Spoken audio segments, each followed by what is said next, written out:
Very warm welcome to all the people who have joined us today on this Beyond Sustainability podcast, the first in a series of podcasts dealing with difficult and critical issues facing South Africa and big corporates today. Actually, not even facing South Africa, facing the world across big corporates today. Today's topic is demystifying South Africa's energy landscape for business, focusing very deeply on energy efficiency and cost savings for businesses. Much needed cost savings for businesses because things are spiraling out of control. Yesterday was the 1st of July. Energy tariffs have officially increased by 13.3% across municipalities across the country. Courtesy of Power Optimal. Thanks, guys. Richard and Sean, I know you're in the audience. I got this off your website. Energy tariffs have increased by 653% between 2007 and 2022. Inflation has lagged that with only 129%. So energy tariffs have been fast-tracking inflation by almost fourfold. Increased electricity prices have increased fourfold in this period. Last year was 18.5% increase, and this year 13.3%. Add to that the impact of energy shortage in South Africa and the resultant load shedding, and we've had a very, very tricky time. From not being noticed on the income statements in the old days where energy was comparably cheap compared to the rest of the world, it's very noticeable now in South African businesses. It's a material overhead to doing business in South Africa today. Add to that the load shedding issue and the intermittent supply of energy. The energy landscape in South Africa has become an obstacle course that most companies are not prepared adequately to navigate. For many businesses, especially downstream in the value chain where it hasn't been a core issue, now it is a core issue, and companies are ill-prepared to deal with it. They have to make serious decisions around how to manage load shedding to ensure business continuity risk and to avoid business disruption.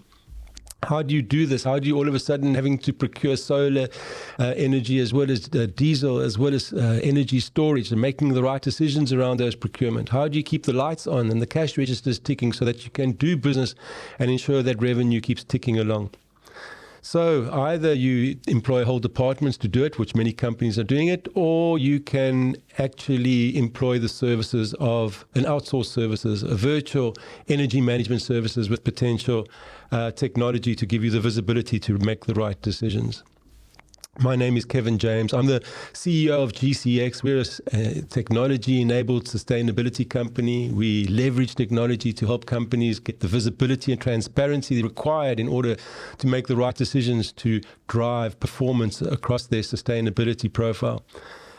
We lead with data, and we use this to be able to ensure that we're able to benchmark and give a company's understanding of what performance really means in their business around carbon, around waste, and around ESG. We've been doing this for the last 18 years. I'm also a director of Zero Waste Technologies, a company helping big corporates enterprise-wide achieve a state of zero waste to landfill, and I've been a director of the Green Building Council for the last 7 years. There were hundreds of people that could have been selected and would have been really adequately qualified to join us in this discussion today. However, I'm a firm believer in less and more, and I felt that, just having a smaller group of people, the three of us, having a discussion would have led to more fluid dialogue and discourse between ourselves. So why we've selected this group of people to join us today, I'm going to introduce to you our first guest, Andre Thijs. Andre Thijs is the executive in charge of operations at arguably, but probably the most successful waterfront precinct tourist destination in the world. He is in charge of keeping everything running in a precinct that's open 24/7 and always on and running smoothly. Besides being responsible for utilities management, his remit stretches across technical infrastructure, physical plant, both hard and soft facility management, including cleaning, hygiene, security, waste management, landscaping, and parking. Each of these on its own is a job. He's got a big team of people that help him, but he is responsible for it all, and the buck stops with him. But when it comes to managing utilities, especially in what has become this obstacle course that I described earlier in South Africa, managing water, when we had a water crisis in 2017 in Cape Town, as well as now an energy crisis, and more recently COVID issues, you need a superhuman to take charge of things. Andre is that guy. I've also had the privilege of serving with him as a director of the Green Building Council. He's a director there, and more recently in his current tenureship as the chairman of the Green Building Council, I serve under him as a director.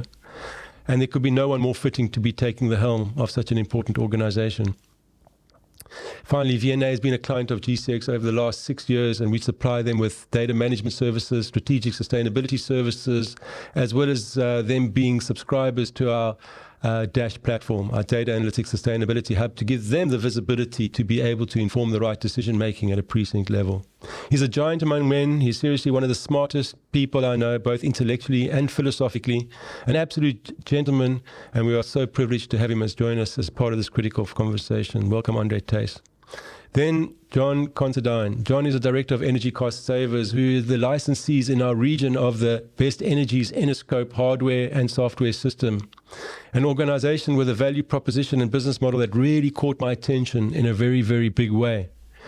Best Energy is a global company with a 20-year rich history in 70 countries, offering unsurpassed visibility, micromanaging energy and wider utilities that I believe is totally required to performance manage utilities in a changing energy landscape. When we first saw this technology, we saw it as a huge opportunity for us to get, firstly, accurate real-time data into our platforms, to be able to receive the intelligence and insights required to build the business case for decarbonization, which is something that's becoming an increasingly demand by our clients. And then the cherry on the top, which has been so interesting, is through the reduction of energy waste, the huge cost savings that our clients could achieve as a result of this engagement, but actually without the capex and with minimal opex, but just pure savings because of a very elaborate and sophisticated business model that they bring to the table. So it's been a bit of a game changer for ourselves and certainly a game changer for our clients. I invited John to this discussion because he has a very vast knowledge of the energy landscape in South Africa. His pragmatic approach to utilities management is something that's very, very refreshing. And the micromanagement and the case studies that he brings to the table in terms of energy consumption, what consumes it, and the drivers behind that in every type of business has been something to me that's been quite profound and insightful. Add to that, he articulates it so well, and he does so in this really exotic, deep Scottish accent, which always makes me feel like I'm on the set of The Highlander. But don't be fooled, he's a proud and passionate South African. He's the only guy I know who speaks Afrikaans fluently in a Scottish accent and even does a good job with Zulu. I welcome you guys both to the podcast, in our inaugural podcast. And let's get on with the discussion. So, quick introductions, if you don't mind. Not too long, high level, keep it brief. John, give us an idea of Best Energies. What's going on there? What is your model, your value proposition? It would be good to hear from you firsthand. Thanks, Kevin. We are a technology-based business that meters and measures and identifies waste of energy so that we can assist clients on their pathway to net zero and reduce costs, because the global baseline of energy wastage is approximately 43%. And in 70 countries in the world, we're helping thousands of businesses reduce energy consumption. Andre, your thoughts? Thanks, Kevin. As you said, I head operations for the V&A Waterfront. You mentioned I'm superhuman. Let me just correct you and say that I only do it because I've got a superhuman team and they allow me to lead them. And part of my portfolio is also sustainability and, as you mentioned, utilities. Let's talk about load shedding. I think that we've had a reprieve from load shedding. We've had the elections. Everyone thought that it was electioneering, that we didn't have any load shedding, that we were buying heaps of diesel. Elections have come and gone. We're still in a good space and that we haven't had any load shedding events since the elections. What is the sentiment around this? It'll be good to hear your thoughts on this. Are we done with load shedding, or do you think it's just a false sense of security? What's your sentiment about this? Thanks for the double-edged sword there, Kevin. I think what one needs to understand is with the introduction of solar and other energy reduction sources, South Africa have taken 6,000 megawatts off the grid with their own solar installation. So the baseline has actually reduced for what Eskom has had to supply. Secondly, the other option around the open cycle generators being on 24 hours, 7 days a week, when you're burning 200 million rands worth of diesel every single month, it has to help. So anything can happen. I don't have the crystal ball, but the beauty with the South African public as well as the South African business sector is that we do make a plan. We look at hurdles and we determine how we're all going to overcome them. Andre, tell us what your sentiment is around load shedding, because obviously it's very important, but you are also, firstly in Cape Town, a bit insulated like against this phenomenon than the rest of the country, but then also you've done a huge amount of work at the V&A waterfront to insulate that particular precinct against the ravages of load shedding as well. Give us an idea of what's happening there and what you've been doing and how you're doing this. So just to answer your earlier question, Kevin, about what is our thoughts about load shedding. Initially, we too thought it was electioneering. But to John's point, with the private industry and a lot of their generation coming on stream, the demand for Eskom has dropped. I also have it on good authority that they're not burning as much diesel as they had. But that's a combination of better maintenance. Eskom is starting to see the rewards of the maintenance they put in 2 years prior. And we heard recently of Unit 5 being synchronized to the grid at Kusile. That was 800 megawatts. And there's talk of Unit 6 being synchronized commercially come November of this year. So I think, I'm optimistic. I think we've turned a corner. Will we not have load shedding in the future? I don't think so. We've made the V&A precinct quite resilient. We've invested in 48 generating sets in the region of 37 megawatts. At the peak of load shedding, middle of last year, we were burning anywhere between 2.5 and 3 million rand worth of diesel per month. The year prior to that, when we were hitting stage 5 and stage 6 of load shedding, my teams couldn't get around fast enough to replenish the diesel in the generating sets, with the result that when the next round of load shedding came, we were tripping out those generating sets. So we were forced to invest in large diesel storage tanks, and we currently buy diesel in bulk, and we pump that through a series of diesel pumps and solenoid valves and a very smart SCADA system to all 48 generating sets. So that's made us quite resilient. But it has come at a huge capital cost, and there's the optics, of course, of buying that diesel every month. Keeping to the same theme, Andre, I know you have you installed a fair amount of solar, and obviously you're looking at other ways of generating electricity and storing electricity. Tell us more about those plans, if you don't mind, and how's it worked for you? The solar energy is rooftop solar. I know you haven't maxed things out yet, but you certainly have been dabbling in it, and you have plans around storage. How's it gone? I know you are not one for going into power purchase agreements. You do like to own your own stuff. Has it performed? That's correct, Kevin. We've been fortunate that our shareholders don't partner with energy companies per se, and we like to spend our own capex and own the plant outright. So over the years, we've ended up with about 16 discrete solar installations, which currently have about 2.1 megawatt potential, and we've got plans to expand that to take it to about 4 megawatts potential come middle of next year. These plants are all owned outright, as you said, so we get the benefit of the savings. A lot of our load profiles of the buildings where these solar installations are installed are quite flat. So we see return on investment of between 3 and 4 years, and in the retail sector as quick as 3 years. Out in the commercial sector, sometimes we only get payback by year 7. But they only account for about, they will account for about 10% of our kilowatt hours per annum by the middle of next year. So as part of our commitment to net zero carbon, we always were aware that our carbon footprint was made up of 90% energy purchase. And the only way we were going to dent that was to enter into a wheeling agreement. And we were lucky to be part of the first subscription of Itana. They're one of 4 companies to be approved by the city of Cape Town. And we signed in April this year with them, so that by come April of 2026, we will have access to green recyclable energy, which we will wheel through the city's grid and Eskom's grid. And we will be able to claim up to 70% offset of our energy consumption. Any other energy generation plans on site? And storage? Yeah, as part of load shedding mitigation, because we burn so much diesel during load shedding, at the shopping center in the retail sector, we haven't started investigating a large-scale battery energy storage system in the region of 5.5 megawatts. But that is quite tricky because we're landing it on the medium voltage side. We're having to work with the city of Cape Town, and there's a few regulatory hurdles we're having to work through.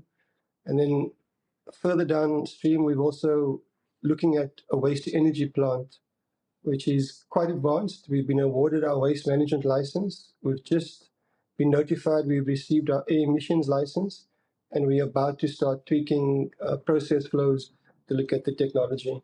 I think we're probably between 12 and 18 months of completing that plant. And that's And the municipal solid waste combination- to energy. Solid waste to energy, correct, yes. And the combination of that plant, the solar, and the wheeling agreement with Itana takes us quite close, I think, to being net zero carbon. Amazing. John, over to you now. You obviously have a real wide range of customers across retail, across offices, as well as industrial. Has solar energy delivered for you a lot? What are you seeing? Because I know that you come in at a time where there has been solar already installed, and a lot of it had to do with knee-jerk reactions to business continuity risk, etc. What are you seeing on the ground there with your clients? Give us some feedback there. I think, Kevin, the first thing that we obviously have to do is measure and monitor. And part of today's podcast is demystifying. A lot of clients have put solar on their roof without understanding what is their energy makeup. When do they utilize the majority of the energy?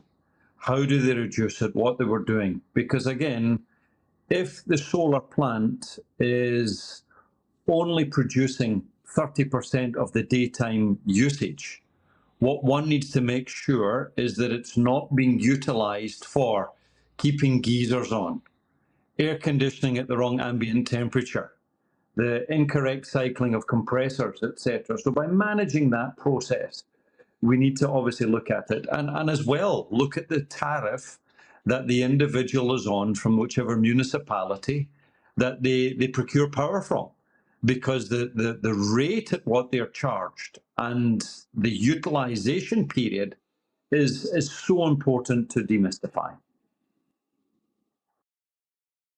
Andre, this particular challenge of running a precinct where you have these relationships with tenants, you're obviously a landlord. This creates a lot of challenges. For many years, the real estate sector, when it came to sustainability, were late movers because of this chasm that existed between landlord and tenant, i.e. whose responsibility is it? Who's using it? Who's paying for the interventions? Who's going to benefit from it?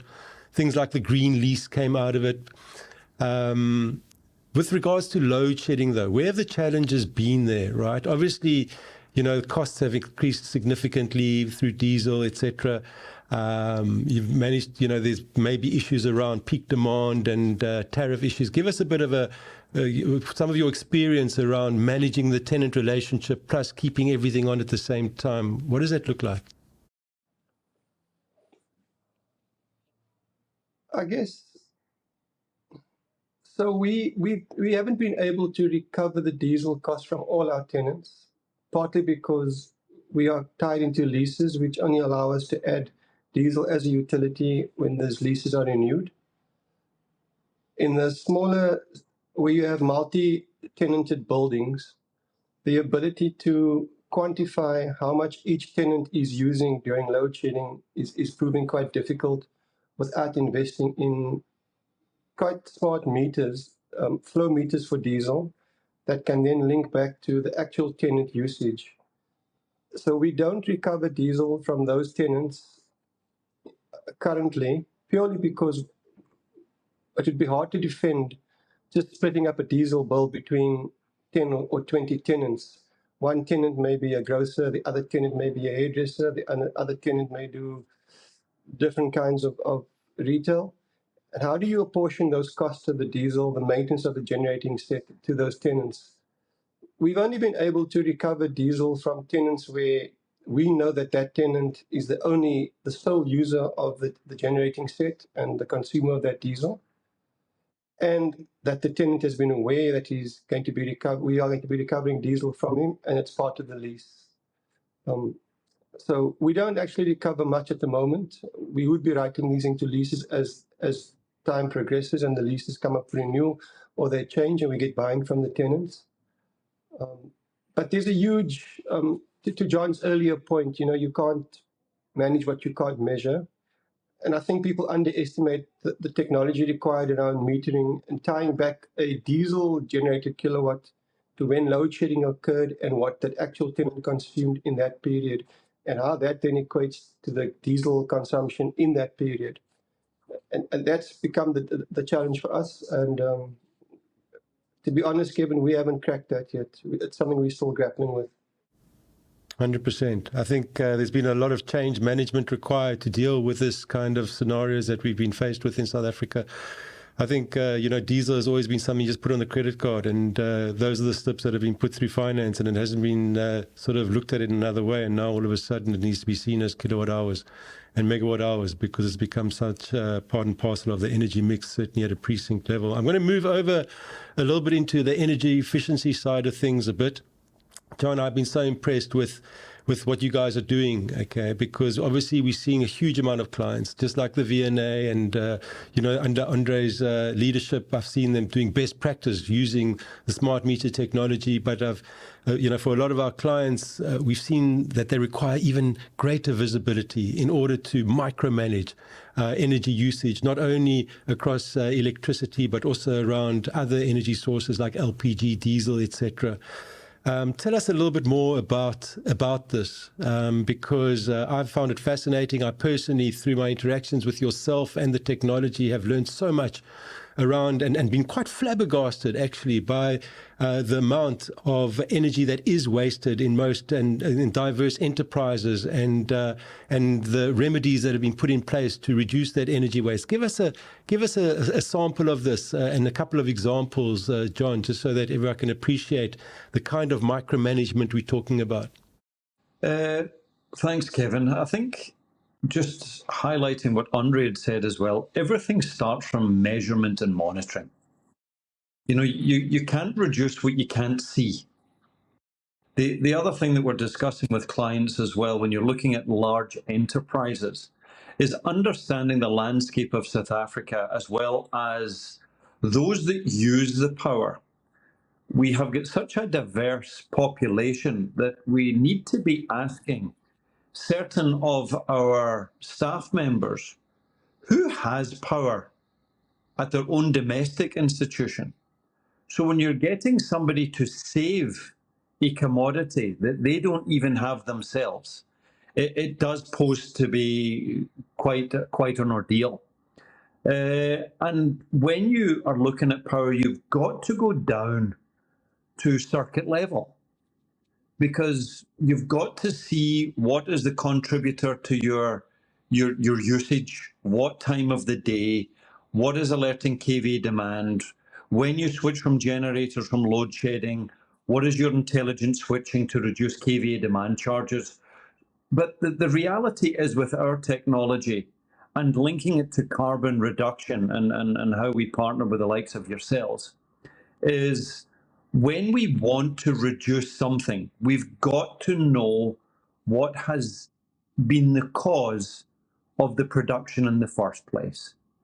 And by looking at it microgranular detail, you're able to help reduce the client, identify the waste, and make the journey easier. It's that simple. And the science doesn't lie. John, you are particularly successful with certain businesses like supermarkets, like quick service restaurants. Just give us a touch, just so we can really appreciate, because for ourselves, what you do, I'd really never seen done before on an ongoing basis, right? On a monthly basis, sitting and virtually managing through this intense visibility, 2020 vision, I call it. Give us an example in those particular type of scenarios and contexts things that you've identified within certain supermarkets, for example, around the intense consumption that happens in those type of activities. That would be really interesting. Kevin, the first thing that we do is we partner with our clients. We're not selling product. We're not selling tech. That becomes a secondary requirement, almost like a doctor needs a stethoscope in order to listen to your heart. So the beauty is that when we start looking at it, we start also identifying the transactional data that goes on behind the production of power.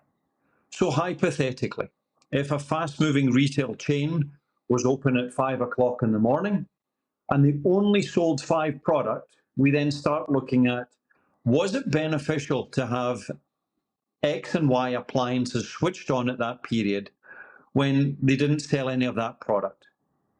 Now, unless you're measuring at circuit level, you'd be none the wiser. And over time, and when we utilize the international verification protocols, because you start looking at month in, month out, year in, year out, you're able to monitor trends.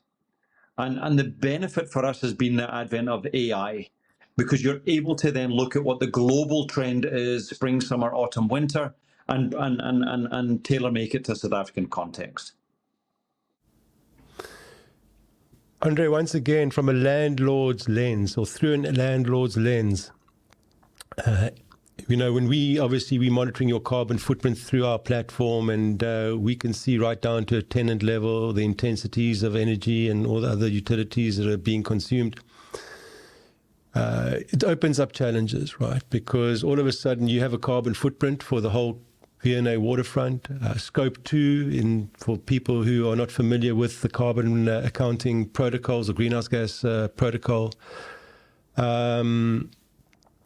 Your scope 2 emissions or your direct emissions all in your common areas, and you have significant common areas, bigger than most at the V&A. But then you've got the major portion of your carbon footprint under scope 3, indirect emission, is the consumption of electricity and other fossil fuels by your tenants. How do you manage this? Because it is sort of your responsibility in terms of your carbon footprint. From a cost perspective, you're recovering most of the cost of your utilities anyway. In the old days, you would have said, I don't care because we're getting the money back anyway. Today, you have to care, right? Because it's part of your carbon footprint that you report on. How do you manage that relationship? I mean, and how do you know if your tenants are doing well or badly, and how do you collaborate with them to do better? So to your point, Kevin, my reach is limited as a landlord because I control the utilities up to the bulk meter of a tenant. Beyond that, we require tenants to work with us. And we've been lucky enough to have the benefit of your dashboard, which gives us those intensities. And we've been able to compare by sector, energy intensities, water intensities within a particular sector. So by way of example, if we've got 6 luxury hotels, we've been able to look at water consumption, energy consumption down to a per room key level. And if we see that out of 6 luxury hotels, there's an outlier, there's a particular hotel that is using twice or 1.5 times the energy for the same room that its competitors are using, that's the kind of information we would then pass on to our hotel executive or the property managers who deal with these hotels. And it's through that awareness and information to the hotel group that we are able to influence them to start looking for savings. Just maybe to touch on what John spoke about, I know John's technology, where they're able to analyze where your energy is being drawn from to a circuit level. That's quite good tech for a tenant to know, because not every tenant is able to invest in fixed smart meters to circuit level. I'll give an example. One of our commercial tenants have done that. They wanted to know what the energy consumption was between HVAC, their light circuits, their plug circuits, per floor level, their common areas. And they've ended up, in addition to the bulk meter, which we measure and we bill against, they've got 26 sub meters. Now, if you're doing a smart meter today, that's quite an investment. John's technology allows tenants to non-invasively clip on and extract reports to understand where the energy is being drawn. So to your earlier question, we're quite limited as a landlord. We manage the overall carbon footprint, but when we do find these outliers, we do require engagement with our tenants to try and find those savings and efficiencies. In terms of, and I suppose this is a bit of a moot point, it's a sustainability, it's a thing that is a, I suppose, nexus between landlord and tenant, and I'm focusing on it because it does seem to be the theme here. The Green Lease, right? It showed such promise in the early days. This negotiation of a lease or an addendum to a tenancy lease that discusses, reduction of energy, water, etc., and agreeing on some kind of a collaboration between landlord or tenant to sort of finance interventions that reduce things and to foresee and predict what those savings would be and share in the savings. Is that still something you engage on, or is that even a possibility, or is that something that's fallen flat, Andre, at the V&A? And because I know each one of them is a bit of an arm wrestle to get across the line. What's your attitude towards the Green Lease? So we still have green leases, and we believe strongly in green leases. And we've been fortunate in that a lot of our blue chip commercial clients have their own carbon goals. They have their own sustainability practitioners who achieve, so they're quite willing to sign up to the green lease. You find that as we start bringing in international hotel groups, they too have a set of goals that they need to meet, and they're quite keen to embark with us on the green lease. It's more when you get down to your sort of smaller retailers and your smaller line shops that there's a bit of convincing required. And I'll give you an example. I think in most of our green leases, we require no more than 20 watts per square meter for lighting. When you're an international jewelry chain, you need a lot more light to bring sparkle to those jewels and diamonds. And we find a lot of tension when we initially land those tenants because they come from a European environment where they've had green energy for years. So they don't drive energy efficiency because they view their energy as being sourced from green sources. And when you get to South Africa and we're saying, look, our baseload is still coal-fired, we need you to get under 20 watts per square meter, it's quite a challenge.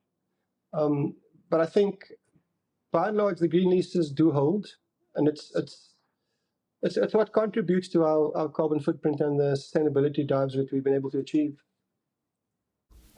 Andre, do you guys have you mentioned you've got a net zero target. I know that, what year is that set by? How are you doing against your targets at the moment? And do you see this as a massive driver for you continuously trying to improve your situation there? If you didn't have a target, would you be as driven as you are at the waterfront in your sustainability agenda?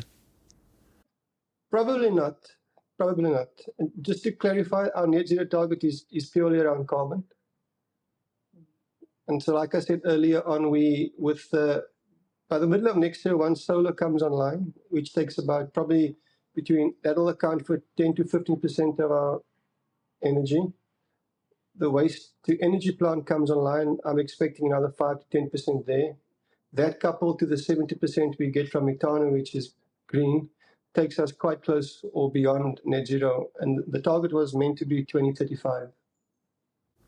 Do you think there's place for energy efficiency across the entire footprint of the V&A to contribute to this net zero target? And if so, I mean, I know that you've been super busy, Andre, in terms of just getting your smart metering right across the precinct, across water and electricity. I mean, it's been a hell of a challenge to just do that so that you can actually get accurate understanding of your common areas as well as more business intelligence around the different different categories of tenants that you've got.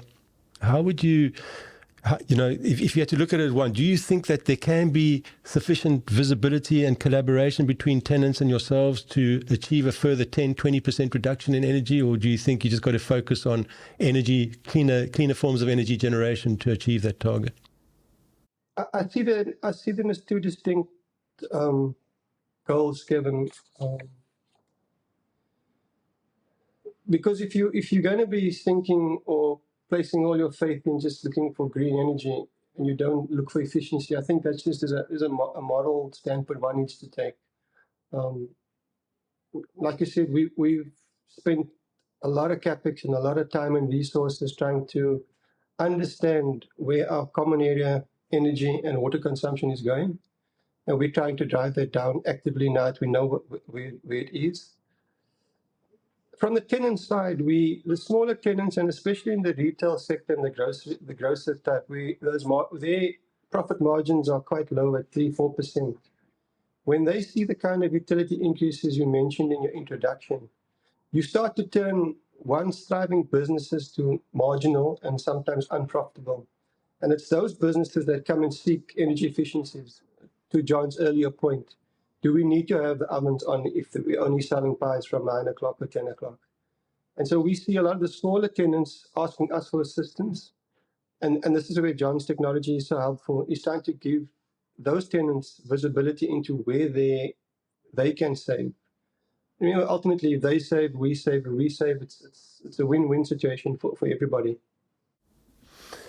I'm going to ask the audience, studio audience, to please, if you have any questions, put them up in the comments just for a little bit later. I'm going to continue with this discussion, and I'm going to go after to John. Right, John, you've just become a certified energy conscious organization.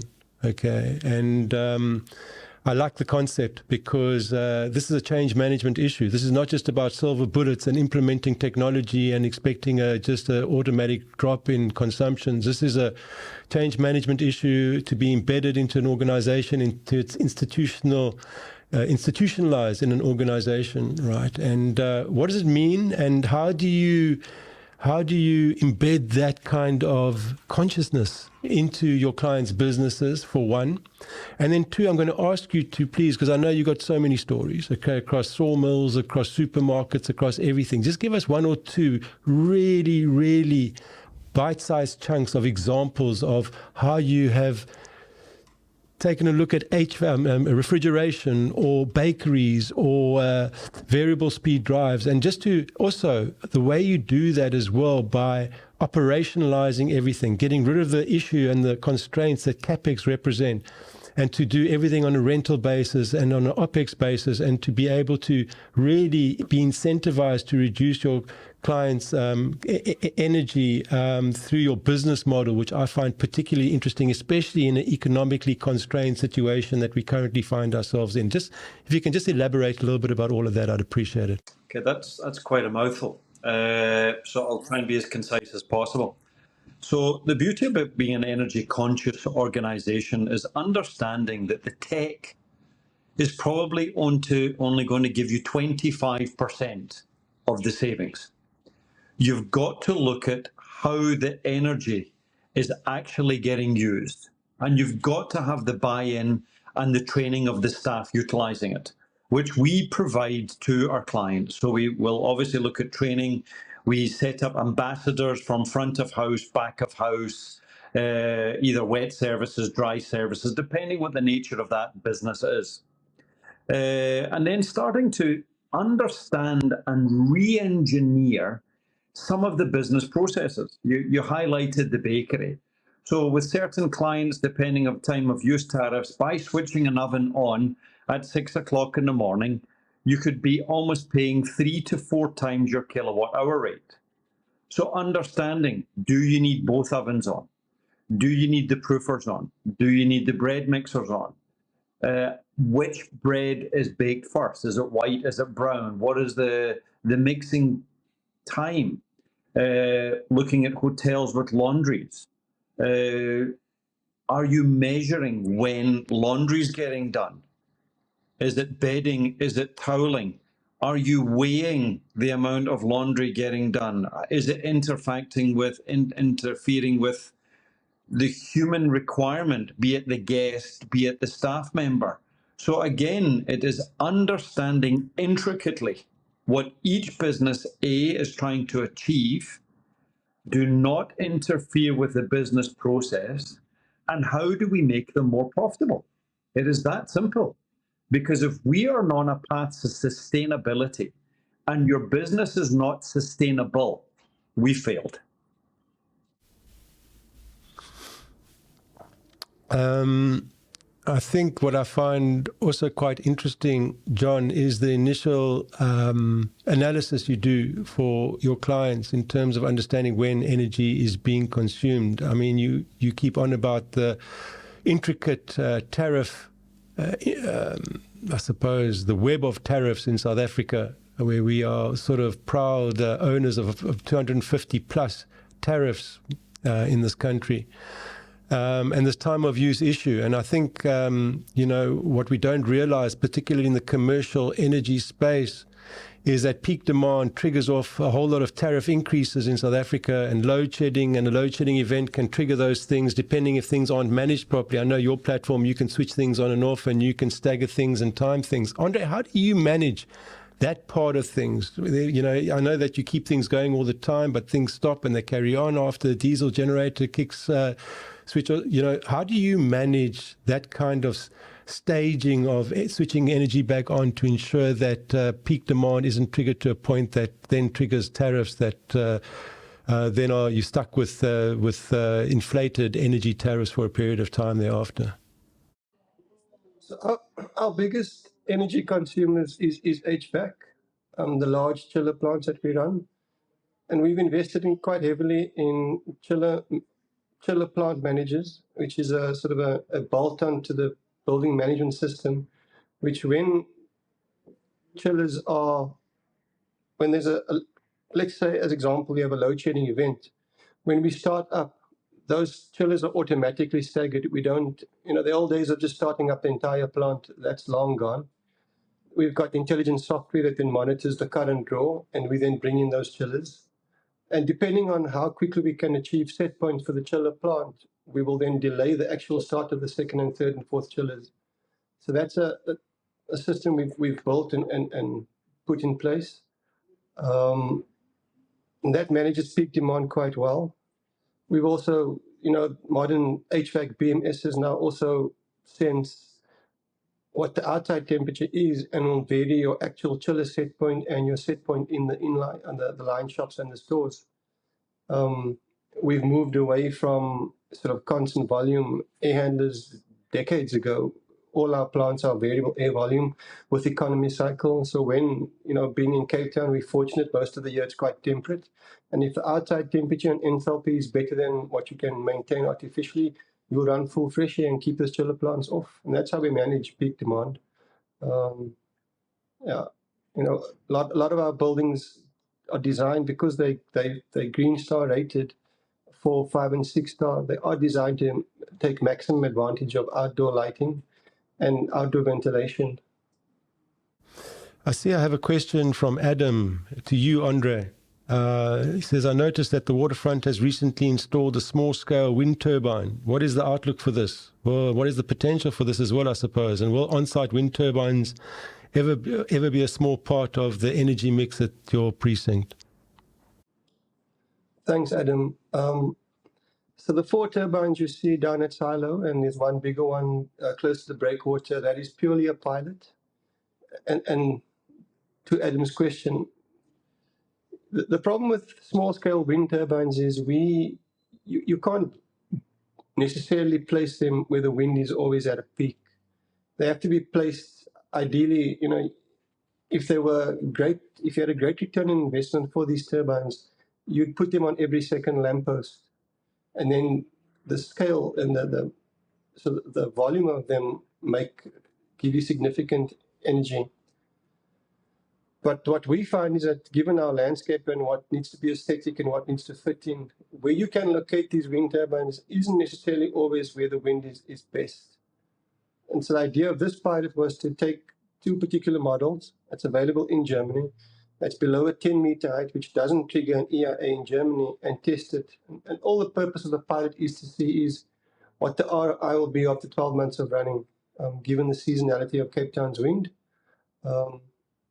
And if the ROI is worth it, it's something we will consider as we expand our footprint, how we incorporate that. If the ROI doesn't tell us that, we'll probably pause here. I've got another really interesting question here from Karen. Very, very accurate. The hook for any the Chief Financial Officer would be the rand value saving for controlling energy better and for managing energy better. For sustainability team, there's a different hook. But how do you embed sustainability in a property team? And I know Karen well, and she comes from a retail perspective, and she always, managing property in that environment is, sometimes quite difficult. And I suppose it also talks to the energy conscious organization, and also talks to change management and what are the levers of change inside organization. What levers are there to pull, I suppose, for a organization that's traditionally been focused on making sure that properties are available, they are tenanted, they are kitted out, and they are running so that they are able to generate revenue, but they've never been seen through a sustainability lens or an efficiency lens. How do you get other parts of the organization to pull in the same direction, I suppose, if I had to elaborate on that question from Karen? Maybe, John, in terms of an energy conscious organization, what are the things that you would do to get everyone pulling in the same direction? Well, I think first of all is have a clearly defined plan of what it is that we want to achieve first.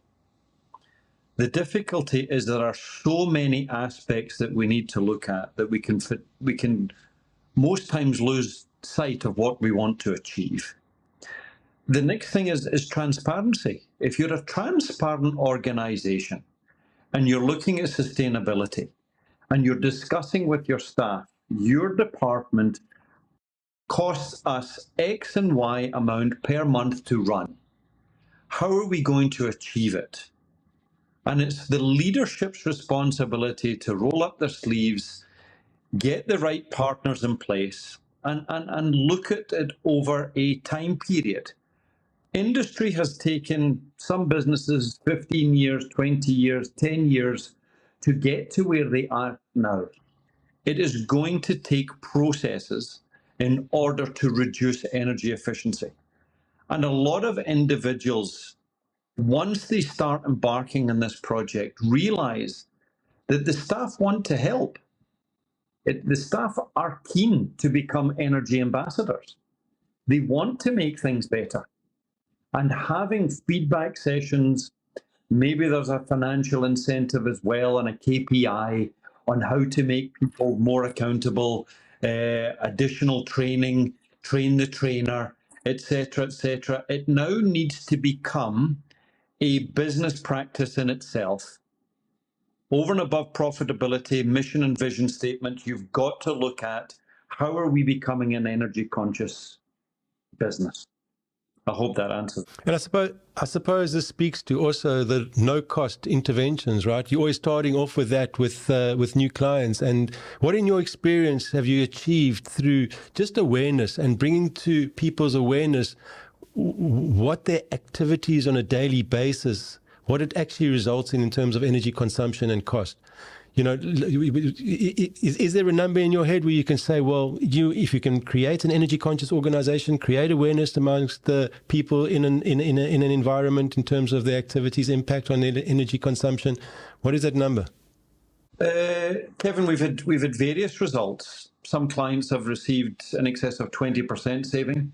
We've got a client where we've managed the switching on ambient temperature readings and one of HVAC, and it's over 50%. So each and every single client is totally bespoke.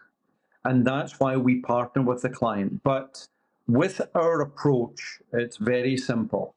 If we cannot identify enough savings to cover our technology, we make up the shortfall. It's that simple. So no capex. And again, we're here to make sure this journey is auditable, transparent, and exceptionally real.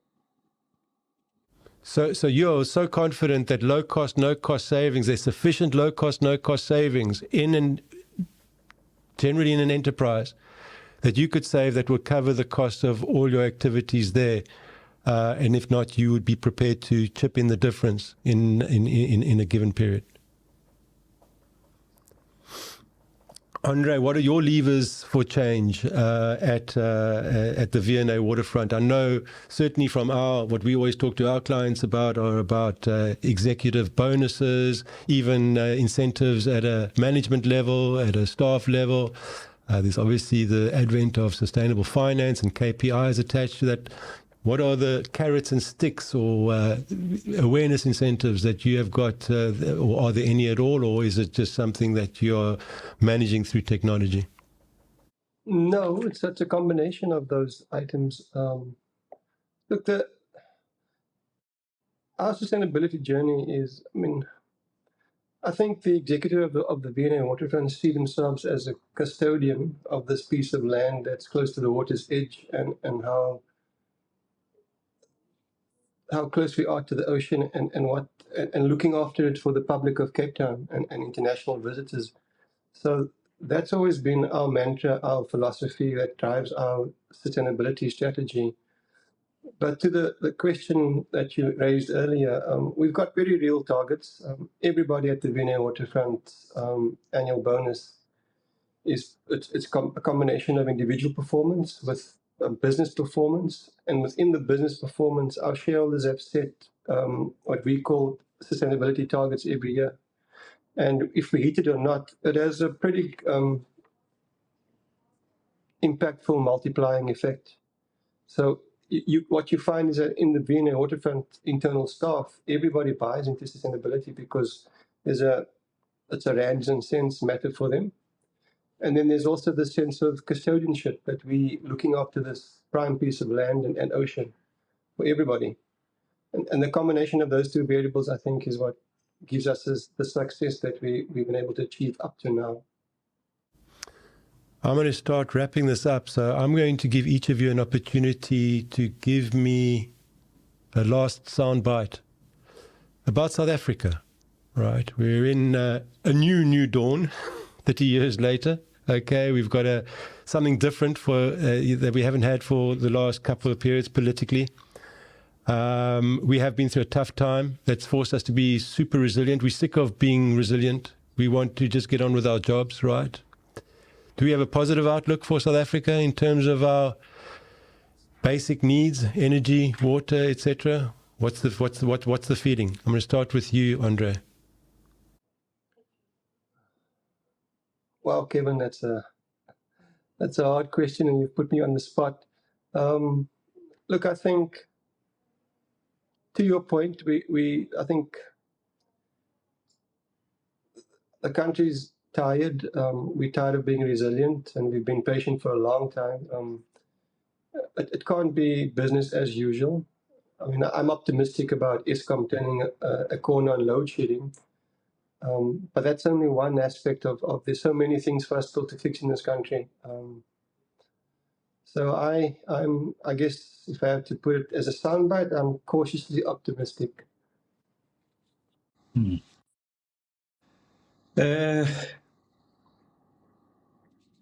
I think we cannot lose hope. And the reason for that is that we live in such a beautiful country. The globe has energy problems. We've come from an era where energy was cheap. So the knee-jerk reaction is that this is a crisis. So if we understand our energy usage and are able to reduce it as a collective by 40%, we have solved the energy crisis. And the same with water. So instead of wasting, being vigilant, understand what we're able to do, I'm eternally optimistic. The glass is still only half full. Thanks, John. And from my perspective, I'm optimistic too. I'm a passionate, proud South African. I'm committed to this country to make it work. I have other options, probably like other people on this call. However, we live in a beautiful place, to John's point. Very special country with special people, and more importantly, a special connection between people. Plus, we are very sophisticated and a very, very aspiring and ambitious country. So I'm certainly optimistic, and I think with the latest moves politically, if they can all find a way to get along, I think the future is looking rosier than it has been for the last 30 years. I thank all of you for joining us on the first of many Beyond Sustainability podcasts in the series. We're going to have different topics ranging from waste to water to ESG, etc., etc. You'll be hearing from us soon. We'll be love to get your feedback on what you thought about the podcast. I thank my guests, Andre and John, for so ably participating and graciously. Thank you, guys. And thank you, Matthew and Chrissy, for the hard work behind the scenes. Thanks so much, and have a beautiful day further.